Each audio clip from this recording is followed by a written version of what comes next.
contar con la presencia del doctor Felipe Torres. El doctor Felipe Torres es egresado de la Universidad Nacional Mayor de San Marcos. Él es actualmente médico de la clínica especializada Visual Center, también catedrático de la misma Universidad Nacional Mayor de San Marcos, miembro de la Sociedad Panamericana de Oftalmología, miembro de la Academia Americana de Oftalmología. Doctor, le agradezco mucho por su participación, en especial la dedicación hacia nosotros, los médicos residentes. Lo dejo a cargo de la ponencia. Muchas gracias, María. La verdad que primero agradecerle la invitación y segundo, hablarle de esta ponencia que creo que ya le he dado varias veces en el Baiza, pero un poco que el enfoque ha cambiado un poquito porque hay unas cosas, unas técnicas que podrían ayudarnos a todos a compartirlas, ¿no? Vamos a hablarles un poquito de esto, que la pseudofoliación realmente en nuestro medio es muy frecuente, no es tan frecuente como uno piensa.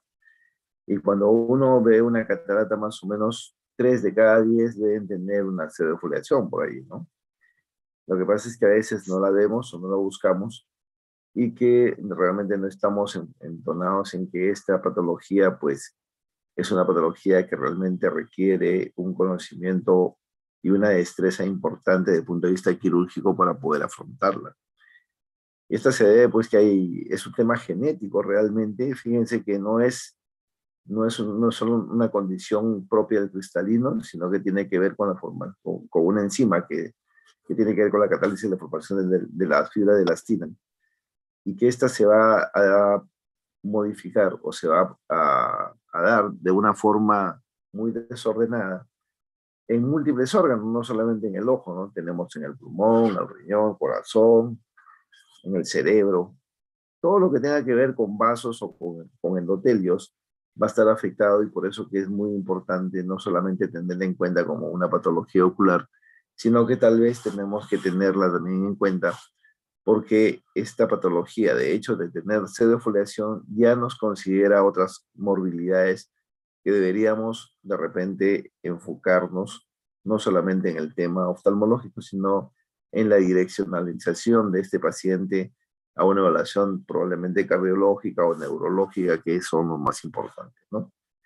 No nos olvidemos que la pseudofoliación, dentro de lo que es el parámetro oftalmológico, nos va a dar, es la causa más común de un glaucoma de ángulo abierto secundario, ¿no? No glaucoma de ángulo abierto primario, sino un glaucoma de ángulo abierto secundario, y pues está muy asociada a la presencia de cataratas. Como ya dijimos, pues acá hay un proceso fibrótico generalizado a nivel de la matriz, hay una elastosis inducida. Se considera que esta patología ya tiene un condicionamiento de una inflamación constante, crónica, que va a generar pues que haya alteraciones en esta formación de las fibras elásticas, y este material se va a depositar en múltiples tejidos, y ahí vemos que tiene como característica la presencia de amiloide, la mielina, fibras elásticas, colágeno.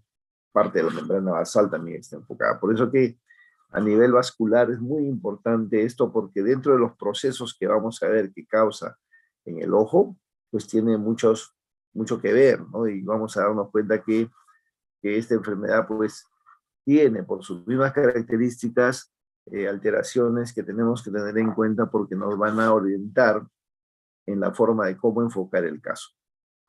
Esto va a estar más frecuente, miren, interesante la epidemiología, porque es mucho más frecuente en mujeres mayores de 60 años, principalmente.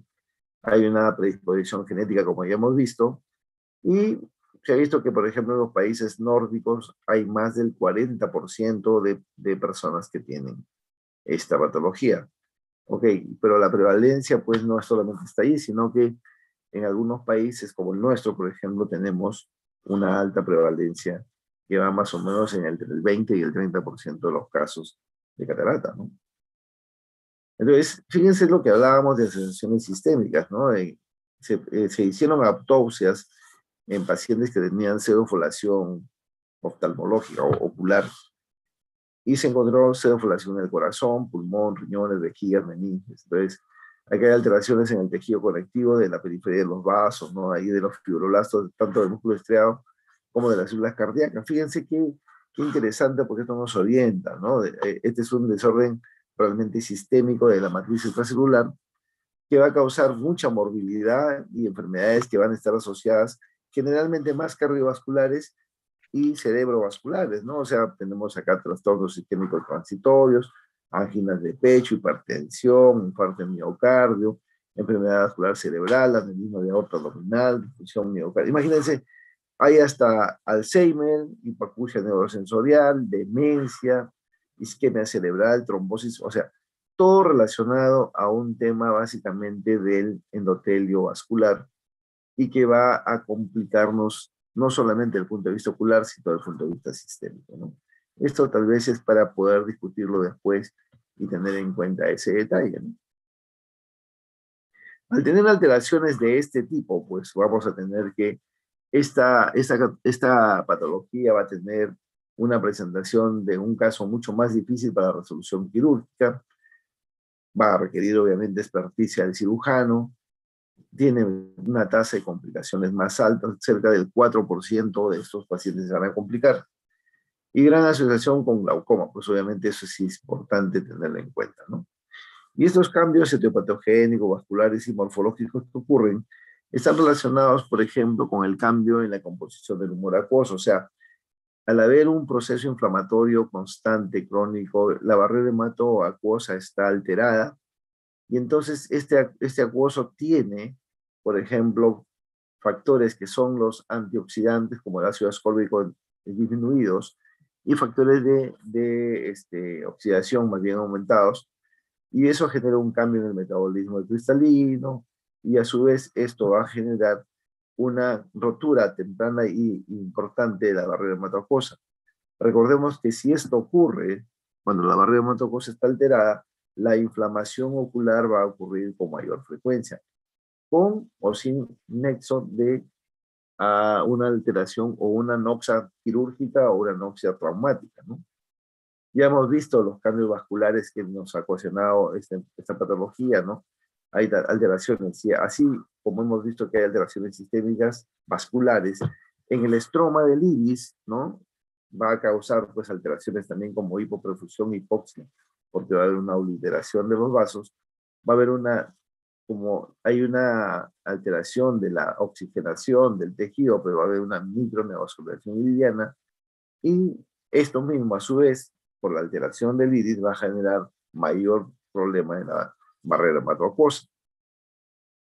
Y como esta pseudoefoliación va a poder alterar morfológicamente las zonas tanto del iris como del cristalino, va a haber sinequias iliocapsulares, alteraciones en la morfología de la cápsula a nivel de la zona preecuatorial, donde va a haber alteraciones en el anclaje de las fibras celulares, y eso va a llevar a que haya una diálisis celular, ¿no? O sea, fíjense cómo van todos estos factores etiopatogénicos, nos van a condicionar alteraciones y manifestaciones clínicas que tenemos que tener en cuenta. Muchas veces, cuando una persona ve a un paciente, pues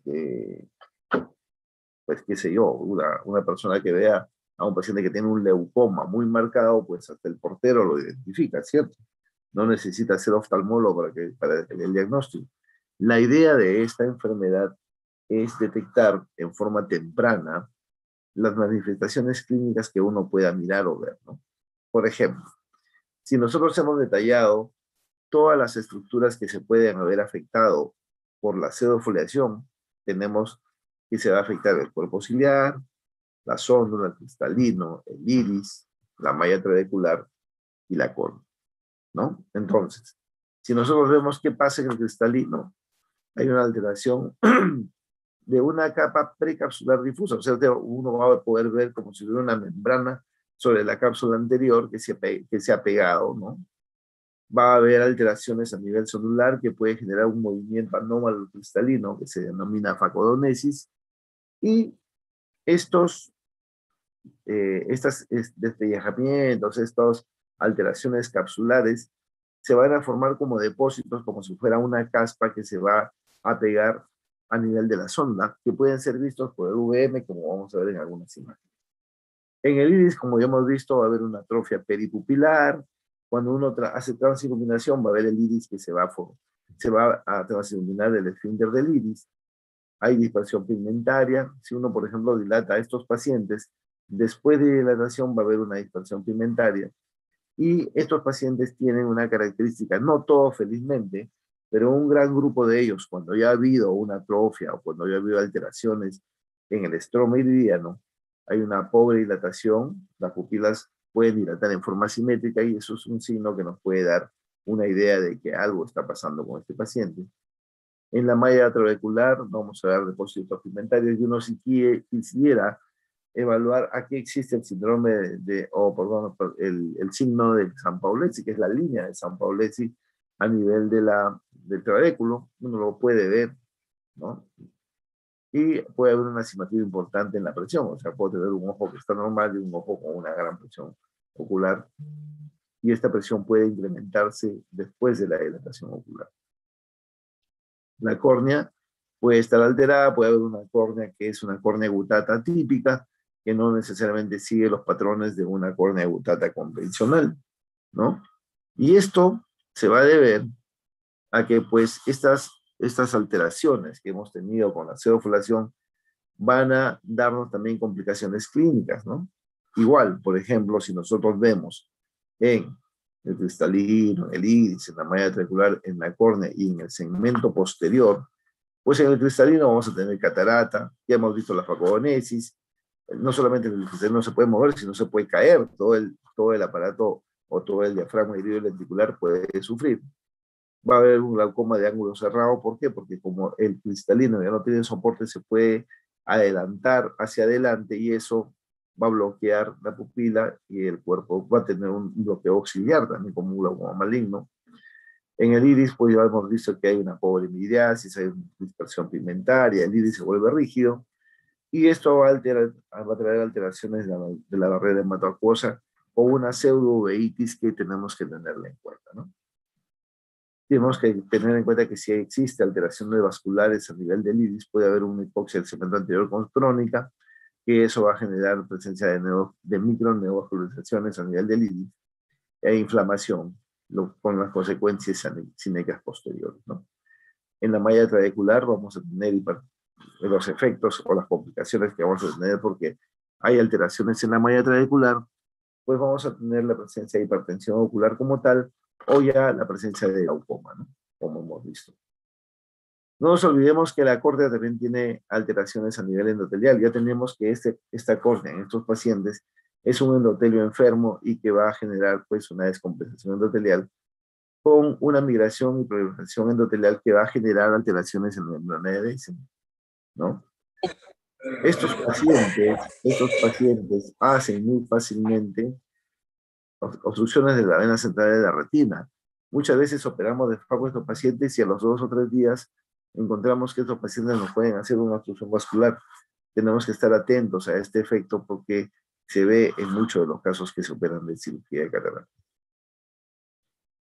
Y tras esto, todo lo que hemos visto nos va a traer complicaciones quirúrgicas también. O sea, no solamente es que tenemos esas alteraciones a nivel de las estructuras, sino que a nivel de cristalino pues va a haber una rotura de las células, diálisis, se puede romper la cápsula posterior y haber pérdida de vitrio, el lente se va a descentrar. Normalmente esta cápsula tiene mayor tendencia a la fibrosis y a una opacificación, hacen fimosis capsular, porque recuerden que la pupila no dilata muy bien y obliga a hacer probablemente una rexis muy pequeña y eso hace que la fimosis capsular sea muy frecuente, ¿no? En el iris, no nos olvidemos que si tenemos alteraciones a nivel de la barrera hematoacuosa o inflamación, la miosis, el linfema transoperatorio va a ser muy frecuente, ¿no? La inflamación obviamente sí. El paciente que se opera con pseudofolación va a ser una uveitis postoperatoria importante. Tenemos que manejar esa condición y esta se va a prolongar, o sea, no va a ser corta, sino que tenemos que tener en cuenta que en estos pacientes los corticoides probablemente vamos a tener que usarlos con más detalle y por más frecuencia, ¿no? En la malla trabecular, pues tenemos que ver que esto nos va a condicionar esas alteraciones en la malla trabecular, nos va a condicionar la presencia de presión ocular elevada en el postoperatorio. Y tenemos que tener en cuenta este detalle en la córnea porque tenemos que cuidarla para evitar que esta córnea, que ya viene afectada, pues tengamos una descompensación endotelial, ¿no? Es importante tener en cuenta todas estas características porque fíjense, nos va a llevar de la mano a consideraciones preoperatorias que tenemos que tenerlas en la cabeza, ¿no? Por ejemplo, tenemos, si hay en el preoperatorio hay una sonulopatía, donde hay una pobre dilatación pupilar, donde puede haber una descompensación corneal y puede haber glaucoma. Todos estos factores preoperatorios ya lo tenemos en nuestra cabeza para poder en el intraoperatorio tener en cuenta, por ejemplo, tener una buena cantidad de viscoelásticos de tipo dispersivos para poder manejar mejor nuestra descompensación corneal. Tenemos que tener expansores pupilares o retractores de iris, anillo de tensión capsular para darle soporte a la cápsula y tener una técnica quirúrgica depurada y que nos permita hacer una cirugía mucho más segura y rápida, ¿no? En el postoperatorio, pues la presencia de picos de presión intraocular tenemos que manejar la contracción capsular por la fimosis, tenemos que ver ese detalle también. ¿Por qué? Porque si hemos considerado poner un lente multifocal o un lente que sea monofocal, pero que sea asférico, estos lentes no son muy amigables cuando hay descentraciones, o sea, causan muchos problemas, ¿no? Y no nos olvidemos también que el paciente va a tener una tendencia mayor a tener una inflamación crónica que puede causar un edema macular cistoide y la consecuente descompensación corneal si ha habido alteraciones a nivel corneal por una cirugía prolongada o por mayor manipulación, ¿no? Entonces, en las alteraciones sonolares pues vamos a tener en cuenta varios detalles, ¿no? O sea, los signos clínicos, tenemos la subluxación, la diálisis sonolar, la hidronesis y la facodonesis. O sea, tanto el movimiento iridiano o como el movimiento cristalino nos deben orientar a que existe algo acá, ¿no? Tenemos en cuenta, por ejemplo, fíjense, el cristalino, cuando uno lo ve, tiene que estar en una posición, pues, muy paralela al iris. En este caso, en la figura que vemos acá, la superior, vemos que el cristalino está un poco está hecho con una inclinación. Esa inclinación nos hace sospechar de que puede haber una alteración de la zónula y que el cristalino se está luxando hacia el polo posterior. Podemos verla, si tenemos suerte que dilate nuestro paciente, podemos ver alteraciones zonulares, inclusive con la presencia de pseudoflación a nivel de las zónulas, y que ya nos orienta a que existe una alteración zonular y que tenemos que manejarla adecuadamente, ¿no?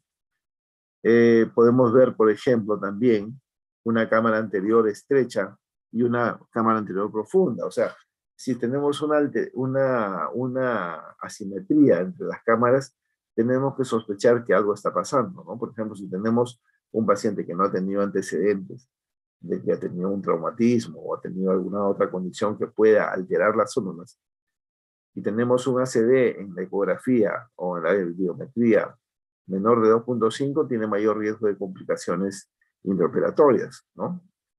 El VM nos puede permitir, para los que ya están entrenados en hacer VM, la presencia de la pseudofoliación a nivel de las células, ¿no? Que se van a presentar por detrás del iris. Otro problema que hemos visto que es el condicionamiento de una pupila pequeña.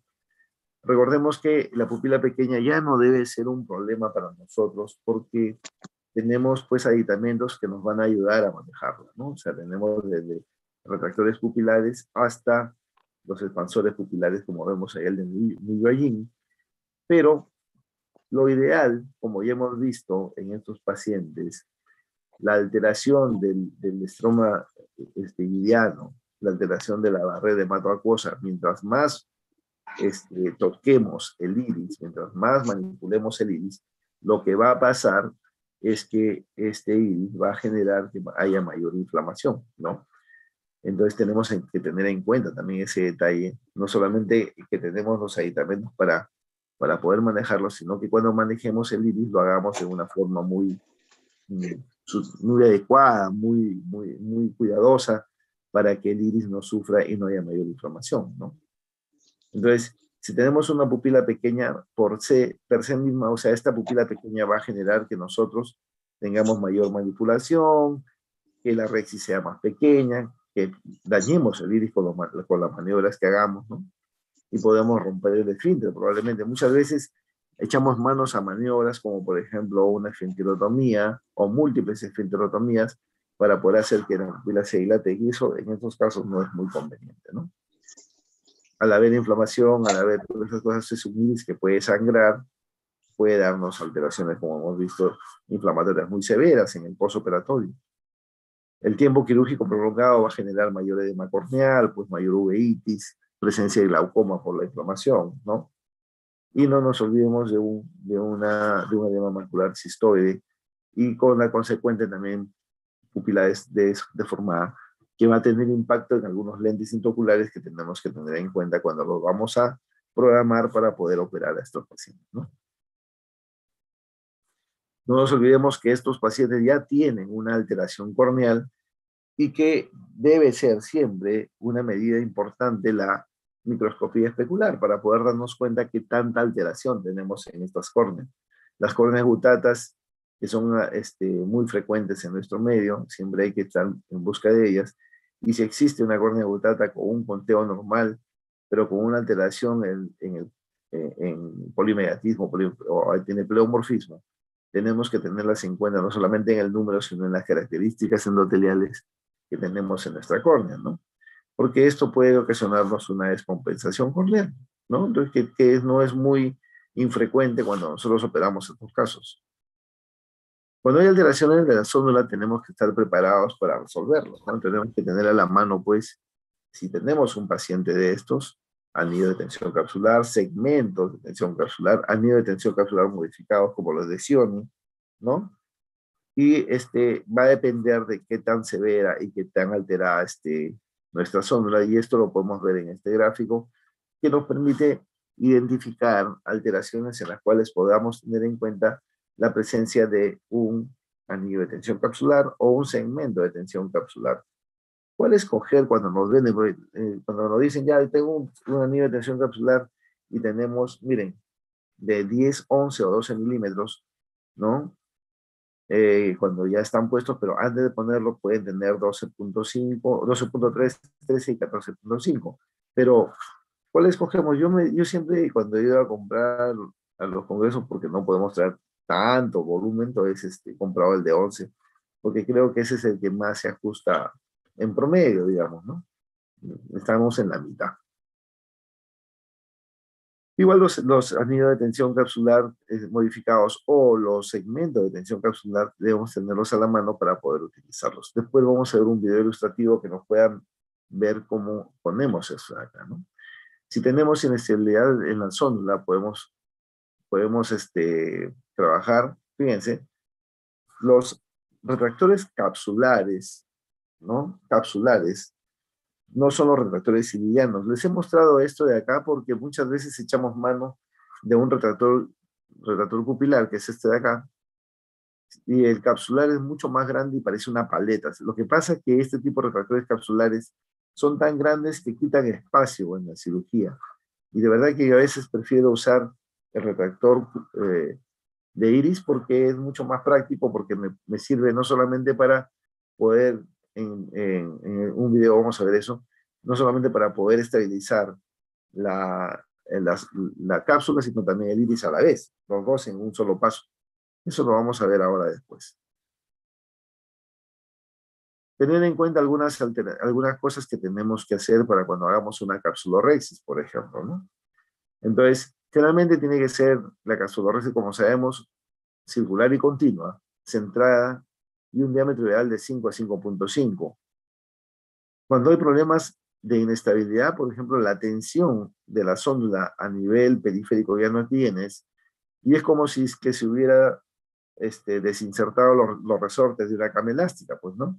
Una parte de esa cama elástica va a estar fofa, y cuando ustedes quieran jalarla para hacer la rexis van a ver ese signo que se llama el signo de la cortina, que van a ver un plegamiento de la cápsula, que eso hace difícil la rexis, y uno puede, si es que hace mucha tensión, seguir desgarrando las zónulas y poder alterar nuevamente, más allá de lo que estaba ya alterado, la presencia de una diálisis zonular, ¿no? Lo importante que hay que hacer una buena hidrodisección. Felizmente, a Dios gracias, algo tiene que tener de bueno la pseudofoliación. En la pseudofoliación la hidrodisección es muy fácil, muy fácil. Traten de no hacer tanto hidrodelineación porque si ustedes dejan un casquete de corteza pegado a la cápsula, realmente la chance de que ustedes desgarren la cápsula por reacción va a ser muy alta, ¿no? Y la viscodisección es una herramienta muy útil porque permite evitar que justamente cuando uno pone el anillo de tensión capsular, evita que el anillo de tensión capsular atrape el resto de corteza que uno tenga que después estar con dificultades para sacarlo. También esto que les estoy diciendo en voz alta se los voy a mostrar en un video no mío, pero que creo que es un video bastante aleccionador para poder tener en cuenta este detalle, ¿no? Las técnicas de facopulsificación en este caso ya son muy conocidas. Cuando tenemos una pseudofoliación, lo que tenemos que tener en cuenta es no hacer tracción sobre las células. Entonces vamos a escoger técnicas de chop, en la cual uno estabiliza el núcleo y lo parte sin tener en cuenta una tracción celular. O sea, tratemos de no buscar traccionar la célula, ¿no? Entonces, haciendo chop vertical o chop horizontal, vamos a poder probablemente tener una mejor disposición en el manejo de este tipo de cataratas cuando hacemos facomulsificación, ¿no?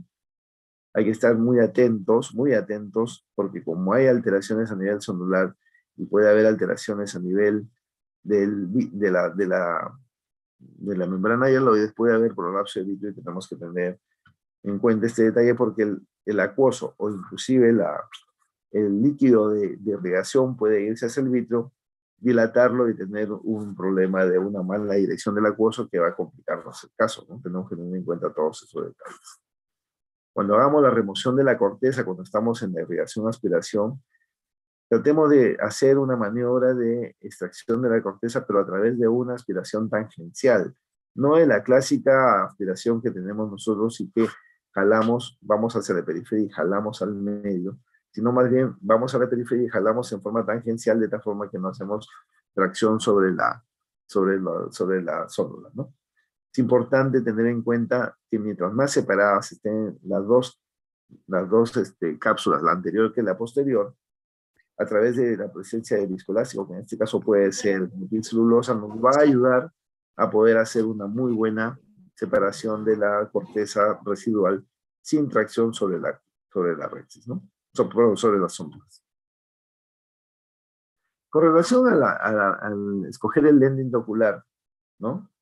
Tenemos en cuenta que ideales en el saco. La verdad que si ustedes me preguntan, oh, doctor, ¿usted dónde pone el lente? Yo lo pongo en el saco, en el 100% de mis casos realmente, a no ser que ya tenga un paciente que tiene una pseudofoliación o una diálisis unular franca en la cual ya no puedo rescatar esa diálisis ni con anillo de tensión capsular ni con un segmento de tensión capsular, pues hago una técnica de llamame y le pongo un lente suturado a la esclera, ¿no? O no me hago problemas si le pongo un artisán de afaquia y va muy bien esos pacientes, ¿no? Pero en general yo los pongo en el saco. Pero si por ejemplo tuviese una diálisis ocular de menos de un cuadrante y tengo que colocar un lente de 3 piezas, las ápticas la voy a colocar justo, la áptica de PMMA la voy a colocar justo donde está la diálisis. Pero si tuviera yo un lente monopieza en un paciente que tiene una diálisis ocular, lo que voy a hacer yo es colocar el áptica más bien a 90 grados de la diálisis, dado que el hecho de que cuando uno tiene una diálisis ocular y tiene un lente monopieza y uno coloca el áptica a ese nivel, al fibrosarse la cápsula, va a empujar el áptica y va a descentrar al lente. De tal forma que cuando tenemos las ápticas en el otro lado, donde no hay diálisis, el lente no le va a pasar nada, ¿no? Porque si se fibrosa, va a fibrosarse en la zona donde no hay nada que empuje al lente, ¿no? Es importante ese detalle para poder tomar en cuenta después, ¿no? En el postoperatorio, no nos olvidemos de la hipertensión ocular, la inflamación, el edema macular cistoide. Hay que pensar en estos pacientes en edema macular cistoides. Hay que usar AINES en estos pacientes, corticoides por mayor plazo. La presión intraocular se maneja muy bien con asociación de limodina con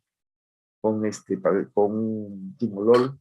Pero fíjense qué interesante en esta condición, cuando hay, se ha visto en los pacientes de pseudofoliación, como existe una inflamación crónica, existe prostaglandina F2-alfa que está presente en el humor acuoso en mayor intensidad. Y en estos pacientes que debería haber una hipertensión ocular mayor, esto trata de, o se ha visto, que puede incrementar simplemente el proceso inflamatorio crónico persistente que tiene allí, el flujo de salida uroescleral y ayuda a la presencia de una prostaglandina con el manejo de la hipertensión. No estamos hablando en el postoperatorio, sino en general en los pacientes con pseudofoliación. No nos olvidemos que estas cápsulas se tienden a cerrar. Si hemos hecho una capsulorexis pequeña, va a haber una contracción capsular y una fimosis capsular que probablemente nos obliguen a manejarla con diaclasia, ¿no? Si hay una luxación tardía del lente, pues hay que cambiar el lente y hay que volver a recolocar el lente, sacar probablemente este lente y volver a poner un lente anclado a esclera o asociado a una sutura a nivel escleral, perdón, o un lente artisán que podría ser una posibilidad también importante, ¿no? Sin mucha complicación. Les voy a mostrar algunas cirugías que podemos, estas de un paciente pseudofoliativo. Miren ahí, por ejemplo, una catarata con pseudofoliación. Ya sabemos que esa pupila no dilata por más que hayamos puesto la asociación de tropicamida más venilefrina y no dilata a este paciente porque tiene una pseudofoliación importante. Recordemos que muchas veces la pseudofoliación, la presencia de pseudofoliación, no necesariamente por la intensidad está relacionada a una mayor alteración a nivel celular o a mayor alteración a nivel... No tiene relación eso. Entonces, puede haber poca pseudofoliación y mayor inflamación y al revés, ¿no? Entonces ahí estamos colocando, por ejemplo, los retractores pupilares en una configuración en diamante. Ahora les voy a decir a qué se refiere esa configuración. Fíjense que estamos haciendo de forma muy gentil sobre la pupila para no ocasionar mayor inflamación. Lo que queremos es un espacio mayor para poder ver mejor nada más. Fíjense, la incisión principal está justo en el vértice de este diamante, ¿cierto?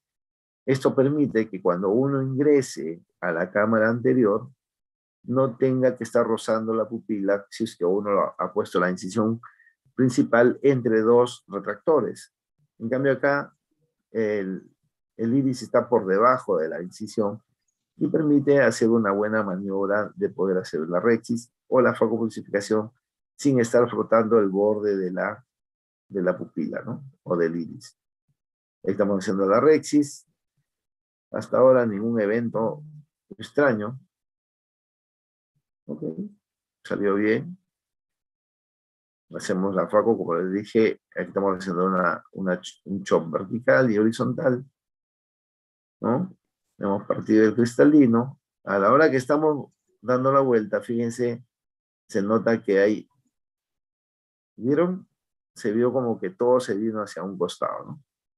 Entonces prefiero yo coger ahí lo que les decía, ¿no? Cojo cápsula e iris en uno solo para poder estabilizar todo mi diafragma y vidrio lenticular y no me hago problemas. O sea, ahí tengo la cápsula y el cristalino sujetos, de tal forma que no tengo mayor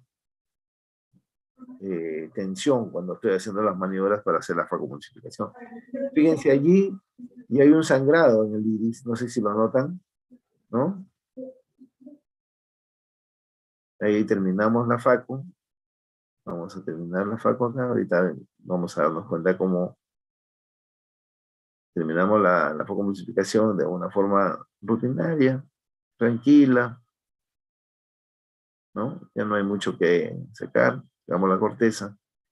No sacamos los retractores hasta que hemos culminado de aspirar. Fíjense ahí, estamos terminando los fragmentos que están... Acá no saco la punta de faco porque como he tenido la suerte de ver ese movimiento raro. No he tenido rotura capsular tampoco, pero hago ese contrabalanceo porque el hecho de que uno traccione, perdón, descomprima la cámara anterior, hace que el vidrio empuje la cápsula y pueda romper las ondas. Entonces, ahí también mantengo el viscoelástico, pongo el lente. Acá no hubo evidencia de que ahí exista una sonulopatía, pero igual nos prevenimos de esto hasta el final, fíjense. Estoy sospechando que haya, pero ahí aparece, ¿se dan cuenta? Ahí apareció el borde de la cápsula, aparece en el centro de la imagen. Y hemos puesto, por ejemplo, donde sospechamos que está la diálisis sonular, no ponemos las ápticas y vemos que el ende está estable. Hemos aspirado, por ejemplo, ahorita, aspiramos realmente todo, ¿no? Estamos hidratando algunas heridas y vemos que el ende está en su sitio sin ningún problema, ¿no? Les voy a mostrar, este video es de Ike Ahmed. No sé si ustedes han tenido oportunidad de verlo. Este cirujano es un cirujano canadiense que es muy bueno realmente. O sea, tiene mucha experticia y sus casos son muy ilustrativos. Acá tenemos un paciente que no se trata de una pseudofiliación, es un paciente que tiene una subluxación, pero quiero mostrarles todos los conceptos que hay como para poner los segmentos y los anillos de tensión capsular. Por ejemplo, acá está planificando poner un anillo de tensión capsular y un segmento, por eso que ha hecho una peritomía. Y recuerden que el segmento de tensión capsular se tiene que anclar a la esclera y hay que hacerlo con una sutura. Entonces, acá, por ejemplo, está haciendo una incisión a 2 milímetros de limbo, no para poner nada ahí, sino que cuando uno ponga la sutura se quede enterrada en ese espacio para que no esté expuesta y no pueda dar complicaciones como una endoftalmitis posoperatoria, ¿no? Entonces veamos ahí que él hace varias paracentesis con la intención de que, fíjense lo interesante de la estrategia quirúrgica, ¿no? Recuerdan que aquí pone viscoelástico porque ahí no se ve vidrio, la hialoides está completa. Esta es una subluxación de cristalino, probablemente sea un Marfan.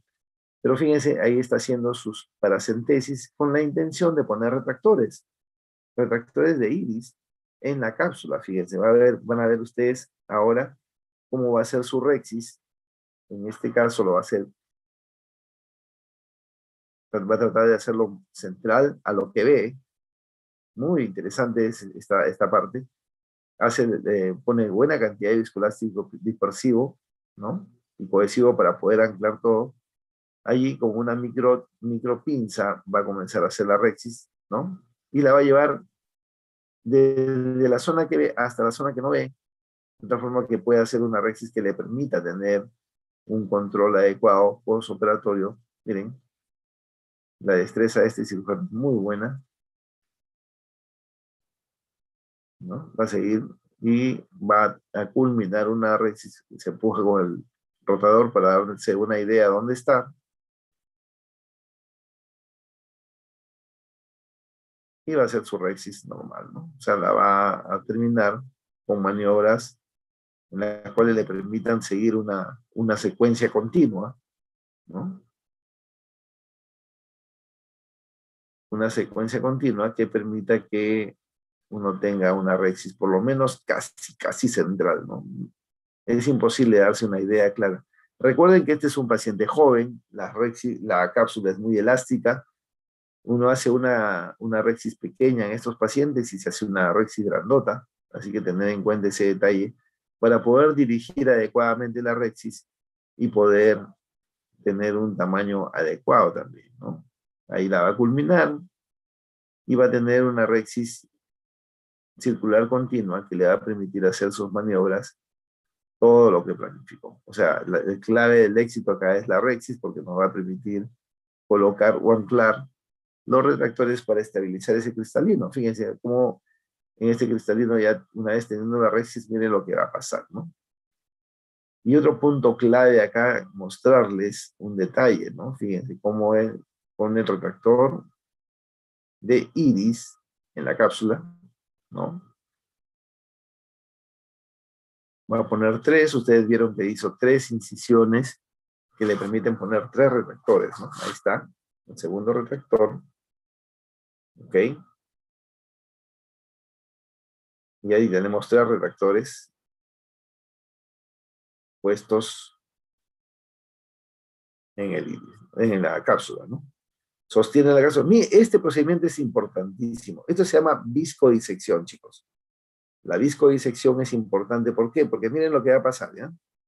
Miren lo que va a pasar y se ve clarísimo cómo el viscoelástico separa la cápsula del cristalino, lo separa totalmente, miren. Ahí van a darse cuenta, ¿no? ¿Para qué es importante esto? Porque si ustedes están pensando poner un retractor de iris, perdón, un anillo de tensión capsular o un segmento de tensión capsular, estos segmentos o estos anillos lo que van a hacer es atrapar la corteza y van a ser difícil sacarla. Haciendo eso, ustedes se aseguran que ya no va a haber esa dificultad. Y fíjense ahora cómo pone un segmento modificado, porque este es un segmento que tiene para anclaje a nivel escleral. Y este truco es importante, fíjense. Coloca el segmento, ¿no? Coloca el segmento, manipula con un rotador que tenga, un Sinski puede ser si quieren. Miren, coloca el segmento donde ya no hay corteza, solamente hay cápsula. ¿Se dan cuenta? Y uno hasta lo puede ver, espectacular, ¿no? Entonces, ahí hace una maniobra que todos no debemos olvidar, fíjense. Como ya tengo el segmento puesto en mi saco, saco el retractor y ese retractor que lo tengo en el medio me va a servir como anclaje del segmento mientras lo suturo, fíjense. Al segmento lo dobla, lo pone contra el retractor y el retractor es el que ya no sobre el saco, sino sobre el segmento para jalar el segmento.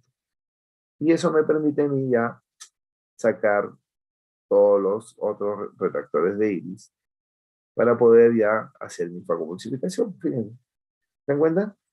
Y un segmento, uno solo, con un retractor o una buena estrategia permite hacer el resto de la cirugía, fíjense. Ahí van a darse cuenta que como este es solamente aspiración, se aspira el contenido, ¿no? Miren cómo hay un iris bamboleante, pero para los fines sirve aspirar todo el contenido del cristalino porque este es un niño, pues, ¿no? Este es un cristalino muy blando y que permite aspirarlo fácilmente, ¿no? Ahí está. Ahí tienen el saco con su segmento puesto, ¿no? Y tenemos acá un detalle, fíjense. Ya tenemos el saco con el segmento puesto y se dan cuenta cómo no sacó la pieza de mano y puso viscoelástico, porque sabe que obviamente si saca la pieza de mano, el vitrio va a empujar todo ese saco y lo va a romper, ¿no? Entonces, ¿qué hacemos ahora ya? Ya tenemos el saco libre, está totalmente libre de corteza, ya solamente tenemos el saco, y lo que nos queda ahora es cómo anclamos ese segmento hacia la esclera. Entonces, ¿qué hacemos, por ejemplo? ¿No? Recordemos esa incisión de 2 milímetros de limbo, ¿no? Para que no se olviden, pone viscoelástico adecuadamente. Va en la paracentesis que está en el otro extremo, va a usar Vortex, que es una sutura especial. Pueden hacer Prolene también si quieren. Lo Prolene tenemos acá y es lo que usamos más frecuente. Pero el Vortex en este caso, por ejemplo, hace una punción a esos 2 milímetros con una aguja 27. Fíjense, pasa, lo está mirando a la aguja y pasa la aguja por el agujuelo del segmento de tensión capsular. Y fíjense cómo lo lleva a sacar por esa punción que hizo con la aguja a 2 milímetros de limbo. Es una estructura doble armada. Luego, nuevamente coloca el segmento en la posición del saco que debe ir y simplemente hace lo propio con otro con otro, con el otro extremo de la aguja, perdón, de la sutura que tiene cargada la aguja, para poder, miren, a través de otra punción a nivel de 2 milímetros, en ese surco que creó, fíjense allí, nuevamente va a entrar con la aguja a pasarla por, va a ser una técnica de entrecruzamiento de manos, que es montar la aguja sobre otra aguja para pasarla, y esta no tengamos que tener en cuenta de pasarla ciega, ¿no? Y listo, ya lo tenemos allí. Es una forma muy sencilla de anclar estos segmentos. Miren ahora cómo él va a anudar y le va a dar tensión, no de frente, sino poco a poco, ¿no? Le va a dar tensión, o sea, hace un preanudamiento. Fíjense, poco a poco lo tracciona y va poco a poco traccionando el saco. Ahí lo va a suturar un poquito más con el ayudante, y ahí suturó un poquito más para darle tensión. Y no es un nudo final, simplemente es un nudo que va a ayudar a que terminemos el proceso. Entonces, ¿qué va a hacer ahora? Ya tenemos esa porción asegurada, pero tenemos que darle soporte a todo el saco capsular, entonces tenemos que implantar un anillo de tensión capsular. El anillo de tensión capsular viene así, en un inyector, y uno lo puede ir orientando. Fíjense cómo va a pasar, ustedes van a ver cómo pasa el anillo. Ahí está el anillo de tensión capsular, y lo colocan dentro del saco. Ya lo tienen dentro del saco, y allí es donde ya le dan la tensión que ustedes quieren tener para poder ya después colocar el lente ocular, ¿no? Fíjense ahí, va a colocar su lente. Un lente monopieza, porque aquí ya no necesita, pues, ni siquiera pensar en dónde va a poner las ópticas, porque ya tienen todo estabilizado, ¿no?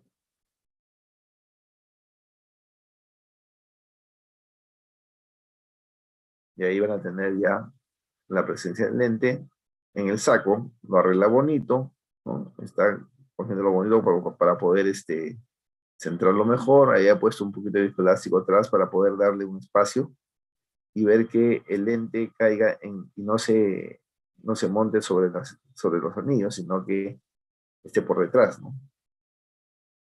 Y ya, ahí van a darse cuenta cómo lo acomoda bonito.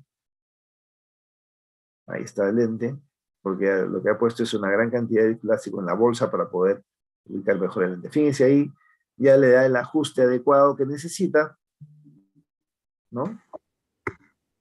Y el saco está bastante estable, ¿no? Es más, se da el lujo de poder rotar el lente con tranquilidad.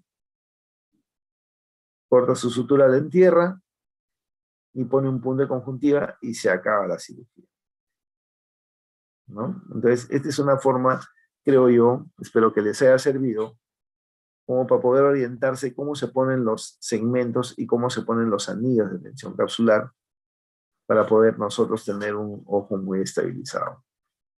Y esto de acá es una producción nacional con muchos errores, porque estos fueron los primeros casos de un paciente que se hizo en el hospital, que vino con una luxación traumática. Fíjense, y hay una rotura iridiana, ¿no? El iris está roto. Ahí tenemos la zónula que se ve, algunas zónulas rotas, algunas que están puestas todavía allí. Simplemente la lógica nos habló de cómo hacer la cirugía igualito, ¿no? Es la misma figura. Acá se hizo una rexis, teniendo en cuenta los detalles de la zona. Fíjense ahí las zónulas claritos, se ven las zónulas como están, ¿no? La tracción es mínima. Igual se trata de hacer una rexis lo más central que se pueda. Pero la desventaja en este caso es que no tuvimos nunca ni anillo de tensión capsular ni segmento de tensión capsular, porque no había, pues en el Perú en esa época, pues es un video muy antiguo. Pero lo que sí teníamos era rerectores y hicimos lo que ustedes vieron allí, ¿no? Pero aquí voy a mostrarle varios errores que se cometieron y que no debería hacerse, digamos, ¿no? Se pusieron 3 retractores de iris para sostener el cristalino, y se hizo la facomulsificación, ¿no? O sea, acá se logró hacer la facomulsificación, permite hacer todo el proceso, inclusive ahí ya estamos aspirando los restos, ¿no? Suavemente, pero fíjense los errores acá, ¿no? Cuando se puso el lente, acá teníamos un lente monopieza, ¿no? Ahí la zona tenía cierto grado de, todavía de soporte. Ustedes veían ahí una silachita de zónula, pero fíjense acá el error graso, ¿ya? Acá se pone el lente, se debió poner el lente con las ápticas al contrario. Acá, el cirujano, que fui yo, pone las ápticas donde no deben estar, ¿no? Debería ponerles así, atravesadas. No, acá, pum, lo pone ahí donde está la diálisis. Eso no se debe hacer. Fíjense cómo se queda doblada esa áptica, o sea que cuando se mueva esto, completamente, ¿no? Y acá viene un error graso, un error pero total, ¿no? Fíjense, aspira, aspira, y miren lo que va a pasar. Sigue aspirando y miren lo que pasa. A ver, si alguien se da cuenta, ¿se dio cuenta? Se rompió la hialoides y el microtubo ahí, ¿no? Entonces, este es un caso no muy bueno como para tenerlo en cuenta, pero sí muy ilustrativo para mostrar errores que puedan servir, ¿no? Ok, chicos, espero que les haya gustado. Eso es todo. Si hubiera alguna pregunta, pues encantado de poder Doctor, compartir con ustedes, ¿no? doctor, muchas gracias por la ponencia. En realidad, los videos han estado muy ilustrativos. ¿Hubiera alguna pregunta? ¿Se escucha? Felipe, formidable tu cirugía, bueno, tu presentación las cirugías son espectaculares, como siempre. Esa cirugía de Ike, ¿no? Ike es el Sí, mismo de chico Ike Ahmed. de la válvula, Ike, ¿no? Ahmed. Sí. Ya. Pero no es el de la válvula, es otro. Su No, yo apellido sé, es igualito. sí. Es Es igualito. sí, sí. Sí lo Pero he sí, la verdad visto que en varios foros. muy bueno, muy bueno. Uno aprende mucho Sí. con él. De verdad que Ujú. yo he querido mostrar a veces cómo poner un segmento, cómo poner un anillo. Y este video de verdad que es muy bueno y ayuda mucho para tener una idea de qué se debe hacer, ¿no? Realmente, a mí me gustó mucho, ojalá que les haya gustado a ustedes. Y si hubiera alguna pregunta, pues encantado de poder colaborar. Y que Felipe, yo lo que quería saber es cómo manejas esto después ya de la cirugía, sabiendo que todavía puede seguir ocurriendo deterioro de la zónula y de las fibras elásticas en general. ¿Qué manejo le haces a ese aspecto de la enfermedad de estos pacientes? Sí, o sea, a estos pacientes hay que hay que explicarles, ¿no? Primero hay que explicarles, eh, no lo he puesto acá adrede, pero quería hacer colación de que la clasificación de riesgo ayuda muchísimo para esto, o sea, y uno la tiene a la mano, en todos los casos uno debe hacer clasificación de riesgo, mostrarle al paciente lo que tiene, decirle, mira, esto te va a suceder, te operes o no te operes, esto va a seguir, ¿no? La idea de operar ayuda. En el foro de 2011 sobre suerofolioación se hablaba de que si uno diagnostica una catarata, así sea incipiente, con una pseudofoliación debe salir esa catarata, porque ayuda el hecho de sacar la cápsula anterior, ayuda a que ya no exista mayor exfoliación, o por lo menos no en mayor grado. Pero el proceso, como tú has visto, es un proceso no solamente de exfoliación, sino vascular también. Entonces va a seguir en el tiempo. Entonces, en el postoperatorio inmediato, la cantidad de corticoides y antiinflamatorios no esteroideos asociados es importante, ¿no? Hay que estar atentos a la agudeza visual. Entre la tercera y la quinta semana, la agudeza visual se puede deteriorar por una edema macular cistoide.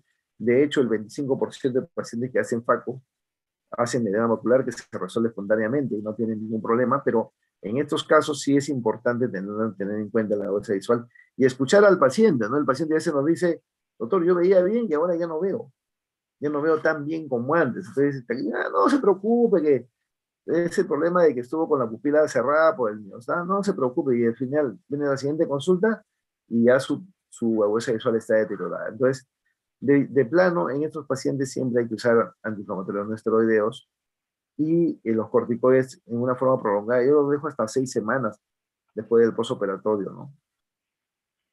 Claro.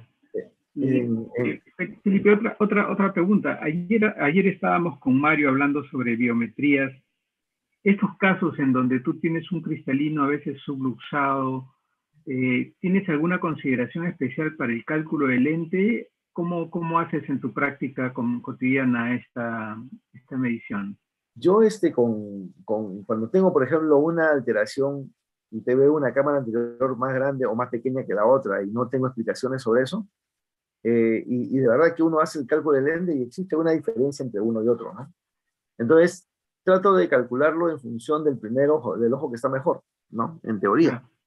Ya. Pero si tengo, por ejemplo, ya un cristalino subluxado, me voy de frente a hacerle el cálculo con el otro, lo calculo igual, con ese RKT, porque a veces el cristalino subluxado ya no te da una cámara anterior que pueda ser manejable para un Haggis, pero siempre tengo a la mano un lente fáquico, por ejemplo, ¿no?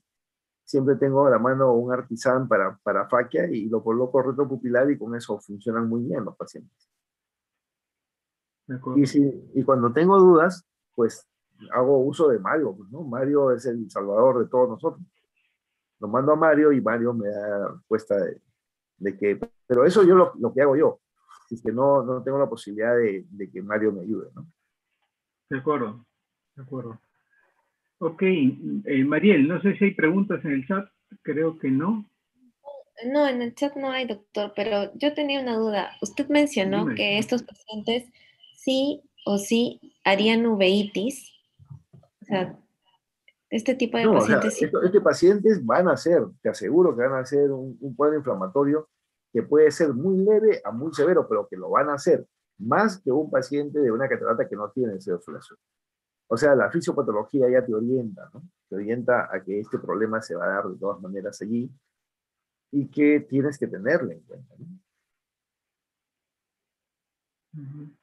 Eh, Felipe, me estaba olvidando.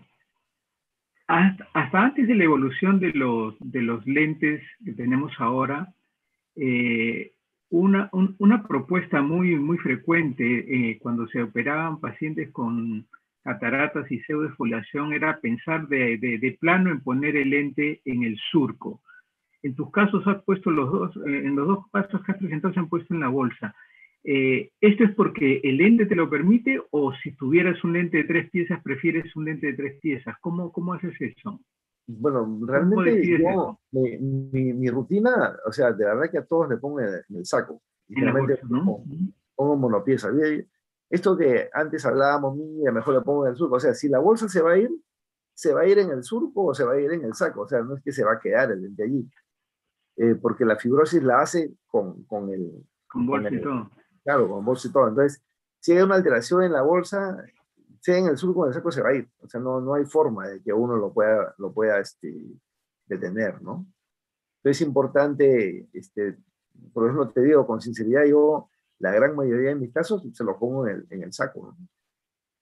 De acuerdo, de acuerdo. Pues nada más, Doctor, y en Felipe, cuanto yo a agradecerte de mi parte. No sé si hay alguna pregunta, Mariel.